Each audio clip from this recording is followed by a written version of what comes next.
Hey everybody, it's Wes with Fundamental Games, talking to you today about another board game mechanic.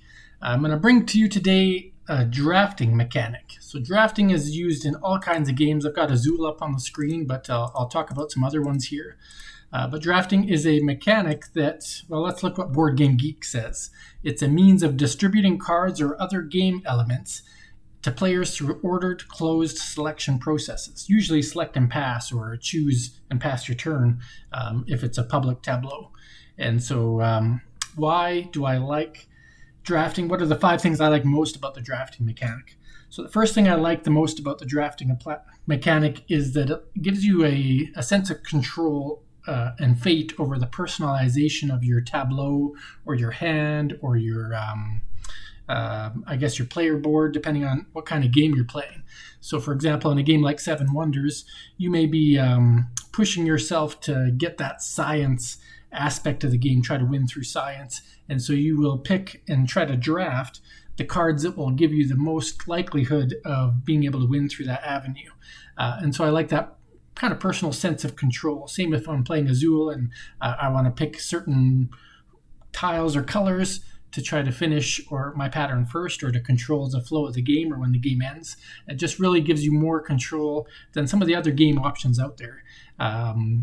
If you look at a game that's deck building, you have a sense of control, but because the supply is more available, it's not as much drafting as the limited supply that you tend to have in these other games. These other games, usually once you've picked a card or a component, it really reduces the amount that your opponents can have, sometimes in the same turn and sometimes for the entire game.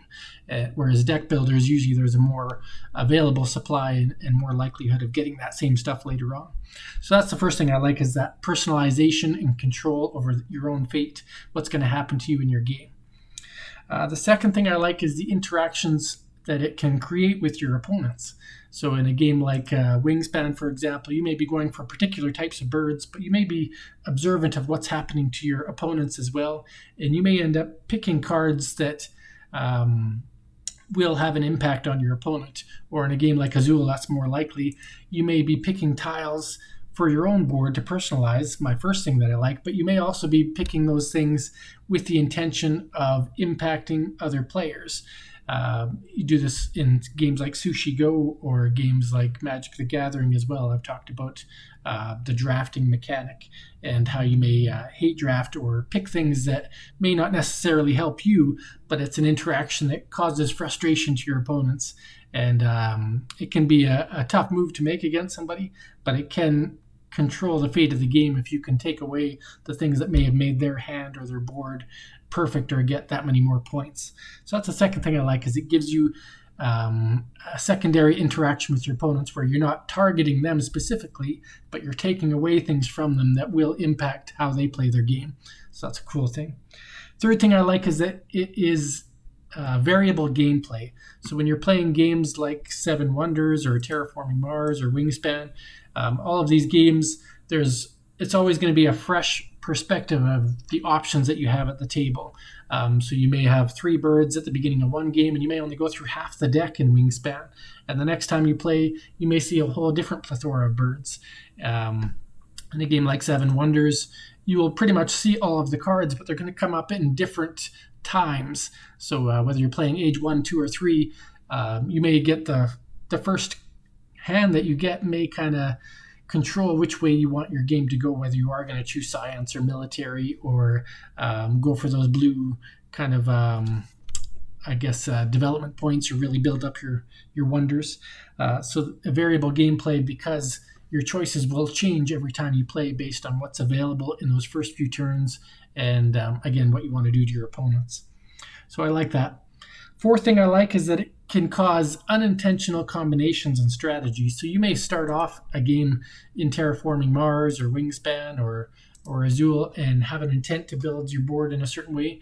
Azul not so much, but Wingspan, Terraforming Mars, and Seven Wonders, you may end up building combinations of cards that you wouldn't have expected to work well together, and then they end up doing that. You may unintentionally draft a card that gives you the next card in the next age for free, or in Wingspan creates a triggered effect that you didn't realize the impact that it could have until it actually hit your board, and then discover a combo that you may use for future games.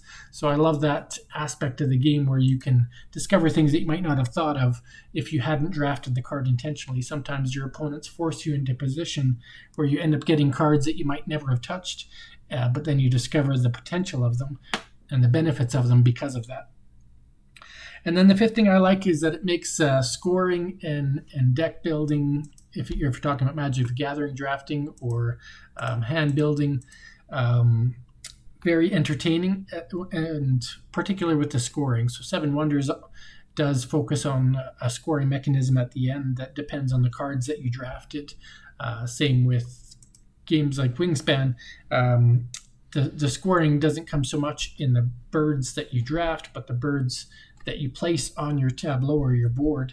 And it can be very entertaining trying to decide which cards to draft early, which cards to draft late, knowing at the end of the game, everything that you do, every card that you pick is going to impact your end of game scoring.